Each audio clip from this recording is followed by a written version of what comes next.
Yeah, I mean, I guess when I look at things, like, I mean, it depends on where you are. I mean, if you're on an iPad 2 already, maybe the iPad 3 really wouldn't be too much of a change. So if you're on iPad 1, maybe, I wouldn't mind upgrading. Just as, that's how upgrades go, though. Every so many years, things are going to happen, and we're going to have to do it. So, I don't know, personally, I'm just not at the level of the pad yet anyway. I'm still comfortable with my laptop, it still has the things that I'm looking to do anyway. But, I mean, if it changes at all, I wouldn't mind having something, if it becomes more feasible to actually be able to, I guess, just be able to go online with them, and, I mean, you can do all those great things, but how many programs can you put on it? Like, can you run computer programs on it? Yeah, you can run, it's just going to be like the iPad 1 and 2, so like anything. You got your own apps, you got everything normal. It's just mostly making it look pretty. It's more of a facelift type of deal. Are you a crazy apps user? Me, the only thing I got close to is an iPod Touch, but yeah, I got a lot, like, 200-300 apps on the thing, but it's mostly for like Facebook and stuff like that. So yeah, I'm a heavy app user. So it's probably good for people who want to be in social media anyway, because it's a great way. It's a lot more convenient than carrying this thing around. It's not like I can shove this in my pocket, or it's not as convenient to throw in the backpack. So just having the iPad in general could be a good thing. I think personally, it's more convenient for people like you and me, or college students, that they can sit around in the college dorms and type out their latest notes and stuff like that, and don't have to carry these big, huge, bulky laptops in their backpacks. I mean, yours probably weigh like, 10, 15 pounds in a backpack, versus 4 or 5 pounds of a little iPad, and you still got the same computer processor as those things, or as ours. The thinner. You get thinner every time. You get thinner every time, yes. Our next tech story is, I think it's kind of cool, is the FFA. The FAA is finally taking a look to allowing passengers to have their devices on during takeoff and landing. So we don't have to shut it off immediately. Like, shut it off, you can't use it. Yeah. We are about to leave. Yeah. Or we're about to land. Exactly. What I think about it is great is because if the pilots now are, I don't know, can't remember which airlines, I think it's American or Delta, they're allowing their pilots to have iPads in the cockpit. Oh, wow. Yeah. So that's gonna... I mean... So if the pilots could do it, why can't we? Exactly. Why can't we do it? If the pilots, and one of the main concerns is that it was going to interfere with the autopilot or something like that. And if the pilots are having their on during takeoff and landing, why can't we? It's a good question, And also, I think a little bit of what Alex Baldwin's little stunt there about 2 or 3 months ago. He got thrown off for playing with his iPad there. I don't know if that's because of it, but after they're looking into allowing us have our iPads going. I mean, I guess it all breaks down to exactly what it is that's messing with the airlines. I mean, is it just running the apps, or can we just be like, oh, let's just shut off the internet connection? Like, you're not allowed to be on the internet, but you can still run your device. Can we do it? Is it going to be that way? Good. I mean, but yeah. Yeah, it can go any direction at that point, huh? It could. I like to think it'd be nice to be able to use my device. As long as I know I'm not going to crash. Yeah.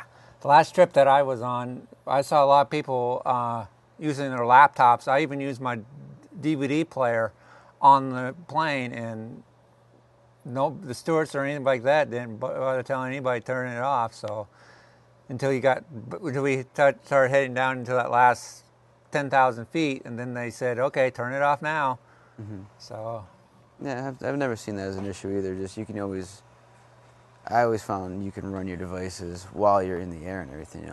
Is that what they're changing though? That now we can just run it whenever, we don't have to just shut it off during takeoff or landing either? Because what it was is Alex Baldwin got on the plane, and he made a big stint because I told him to say no, turn off his iPad because in the middle of playing Words of Friends. So Yeah, the biggest stint. Oh, God. We got more tech news. Yeah, we do. I'm running through tech news like crazy here. All right. What other kind of news you got going? All right, we got more. So, how would you like to have some of lovely Apple money? Oh my God! I think everybody would like to have Apple money. Yeah, according to CNET, they are going to divvy out, I think it says, $97.6 billion in cash they are giving out. So, to their stockholders, gee, I wish I was one of their stockholders right now. You could be. Buy some shares. Buy some shares. But unfortunately... I mean, there's that whole thing, too. I mean, everybody was nervous when about the news with Bill Gates anyway, so... not Bill Gates. Steve Jobs. Steve Jobs, yeah. Listen to me. I'm going backwards. Yeah, Steve Jobs, you know, the whole... scares like, oh, is Apple going to go downhill? And then all of a sudden the shares dropped for a little while. That would have been good. That would have been a great time, actually, probably to invest and throw some money into it. But, you know what I mean?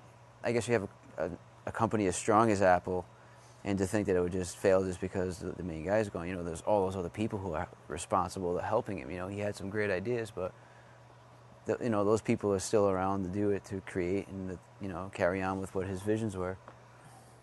Yeah. So it's still a great product, right? It's still a great product no matter who's behind the wheels. So it still would be worth investing in, I guess. And that's a great incentive right there, you know, to be a shareholder.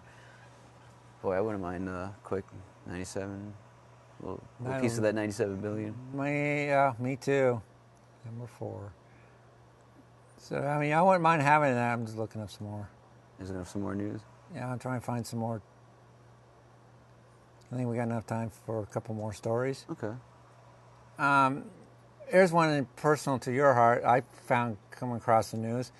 Marvel Comics are now going on to iPad 3. Oh, sweet. So we're going to have apps to view our comics. View your comics. Nice. I know you're a high fan of graphic novels and stuff like that. So, yeah, you can be viewing your comics. Cool. So getting right up there with DC. DC was ahead of them in that department for a little while. I mean, they're already starting to. I guess they all had been too. Comics have decided to go to that digital realm now too. Yeah. You know, the whole thing with like all the books are going on to the Kindle and iPads, and so I guess it's just worth it. You know, why not? Yeah. I mean, the deal with comics though, I mean, okay, now that I'm kind of in that situation to be able to talk about it, I think it's going to be so hard. There's a lot of people who read books say it's just so hard to, you know, just the feel of the pages. How can you replace that? I mean, even with the comic art, because of the way it's printed on the certain types of print that you'd put it on, it would do the same thing, you know, where you have that image made a specific way, so you're looking at it and you really love it, you know. But on the screen, it looks amazing still, you know. Like I've seen some of the digital stuff, and it's gotten a lot better as opposed to just being a scanned PDF and throwing it in. Now they're actually doing a lot better job of preserving the image itself when you view it, and it's really crystal clear these days. Yeah, to me, I kind of like the idea of being on tablets and stuff like that, because that's the main reason why they made the tablet, like Nook and the Kindle, is to show book as a book reader. Yeah. So I mean, it's pretty nice to have. Now use comic books, so reaching out to generations, younger generations, so it's kind of nice. Now, this one I was kind of holding off to the end, but I guess since we seem to have some time, how would you change the Nook tablet? How would I change it? Yeah, because according to this article in Engadget, the Barnes & Nobles is having a conflict between Amazon, saying that basically no fair that the tablet or the Kindle is people buying the Kindle more than we're buying the Nook. How come? Me personally, I think the Nook is just, you know, one thing. You can only do one thing with the Nook, which is just read a book. With a Kindle Fire, you can do anything you want. It's more like an iPad. So I think if you change it more into like an iPad than anything else. Probably. I mean, that's its downfall. It just wants to be a book. So, and a lot of us, I mean, I know I personally prefer a device that would do a lot more than just one thing, especially if I'm going to pay a lot of money for it. You know, I mean, do something other than just read a book. I want to be able to look at that book and then flip to the internet real quick and, like, you know, hey, this is really cool. Oh, what's that little thing about right there? Oh, let me flip on the internet real quick, look at something else. Oh, cool. I can, you know, I want to answer my phone on my thing too. You know, so. Yeah, so you're sounding more like you want something like an iPhone. Yeah, why not? Or just, it would be nice to have the pads do that too, and just set it up. And before you know it, that's going to be the way it's going to be. There's just one device controls it all. Yeah. Anything else? Technology. Oh yeah, isn't it great? Just keep moving. Keeps moving forward. What do you think the next thing's going to be? I think next thing is going to be kind of like you said, a device that combines it all together. It combines the laptop, the tablet, the phones, cell phones. Before you know it, it's all going to be combined into one solid device. I actually think Verizon has one now. I wish I could remember the name, but I just saw it the other day. Somebody brought it to me. It's just slightly bigger than the Razors now, and it's like, yeah, you know, have you seen those? Yeah, I've seen pictures of those. Those are pretty nice. There's a good size screen on it too. So yeah, it's I think it's an Android smartphone. It is. Yeah, it is. Android smartphone. For those that don't know what Android is, it's the other operating system that phones now run on. It's not taking place of iOS, but it's competition to iOS, and basically you can do the same thing as you do with your Apples now, but it's just a competition so that the Apple don't really control the whole market of the cell phones. Anything you can think of or came across it this week for tech news? Because I'm running out. I don't know. I actually haven't. And this is nobody's fault of my own. I've just been doing a lot of other things. But I mean, as far as I know, I think that's pretty much what I was thinking about. Was just because I was introduced to that new Android operating phone, and it was kind of a lot of fun to use. It's just, you know, because it is kind of that transition between what we have now with our iPads and our smartphones, where it's actually kind of, this one's growing, the iPad's growing sort of, but trying to stay the same size, and it's just like, when are they going to kind of combine into one, you know, kind of form like Voltron, and then here's this new kind of device, like, oh, here it is, the final product, now all the rest of the things are obsolete, and we're just going to be using this. Yeah, but before even that... Galaxy, I think that's what it is, the Samsung Galaxy. Yeah, Samsung Galaxy. Anything, or even go further than that, before you know it, everything will be behind our ears or in our brains. We'll be just thinking, all right, dial, you know, Joe Smo, D, dial up. There it is, Retina. Yeah, Retina display. Retina implants, yep, there it is. Yep. God, we're more and more like the Borg every day. Yeah. Now let's move on to